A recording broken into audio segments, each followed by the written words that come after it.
Are you aware, as a member of parliament, that the World Bank and the IMF, as early as January 2024, sent a document to the government, a public document available on the website, indicating that the introduction of the reforms in the Finance Bill 2024 would lead to protests? Are you aware of that? I am not aware. Now, if the World Bank and the IMF had warned the government in January 2024 that there would be protests, what should a responsible government have done in the intervening period? The government is not on trial. Rigathi Gachagua is...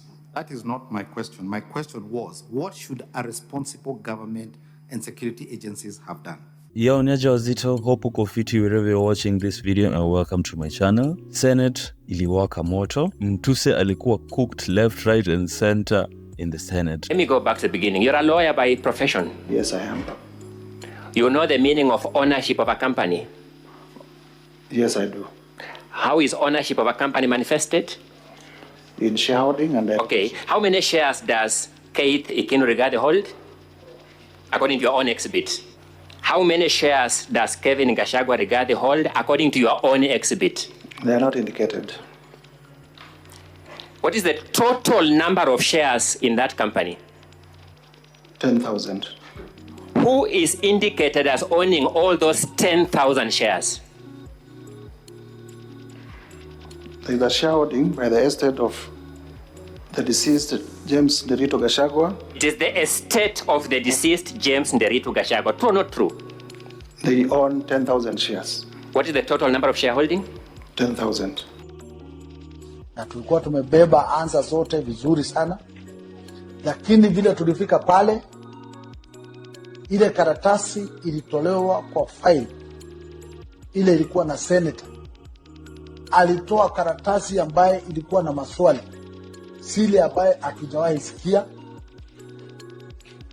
Now, let's look at paragraph 45G. You'll be told that His Excellency has acquired 80 acres of land in Meru County. No land registration number is provided. Not even an affidavit of a neighbor who says, I know yes, this land is my neighbor. Just an allegation by the mover of this motion like that. And the Swahili say, ukistajabu ya Musa utaona Firauni.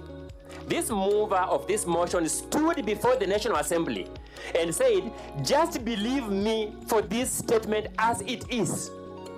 The first joke. The second joke, the National Assembly actually believed him and approved the motion. Wamepoke holes kwa history yote ya Gachagua, and ukicheki difference ya National Assembly na the Senate, unaweza cheki Senate imeshow that wanaweza deal na hii kitu in a civic way. Kwa National Assembly, man, history ilikuwa ni mob justice na Rigathi Gachagua kustand a chance. At least imekuwa fair for him, but tena sikuwa too excited juu day 2 tunangoje sasa ni leo. So I think vitu bado ziko unclear for him. The Senate vile wamehandle history yote compared to the National Assembly, at least tunaweza cheki wanaweza deal na hii kitu in fairness. Tone ya the MPs ilikuwa different sana na tone yenye iko kwa Senate. And tukinaro in na story na Mutuse, tunacheki alikuwa so passionate. Alikuwa yani na energy nyingine crazy sana ile day kwa parliament wakimpeach Gachagua.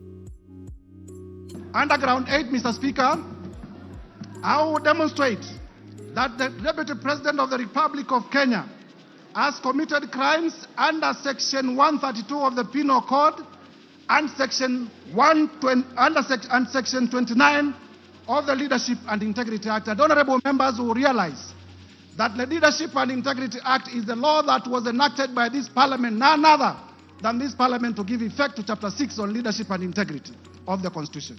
Ako passionate sana to a fault inye. Amefika kwa Senate.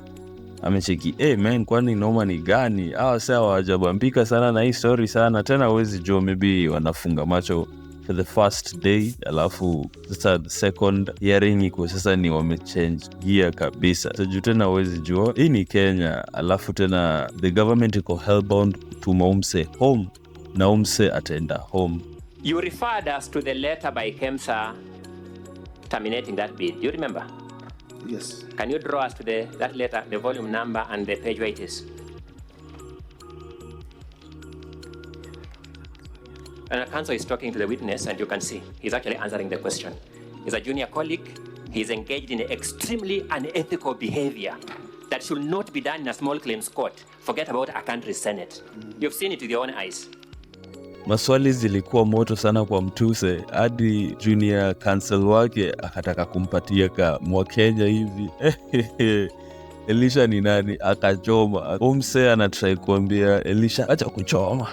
Buda. Elisha ni nani? Imebidi ameongeza volume kiasi juu. I think hapo hivyo ndo nasema ni junior counsel bado ana learn ropes. So acha tucheki venye vitu zita turn out leo na tuone ka Senate wata uphold the impeachment ama venye vitu zitakuwa. Until tuonane kwa next video.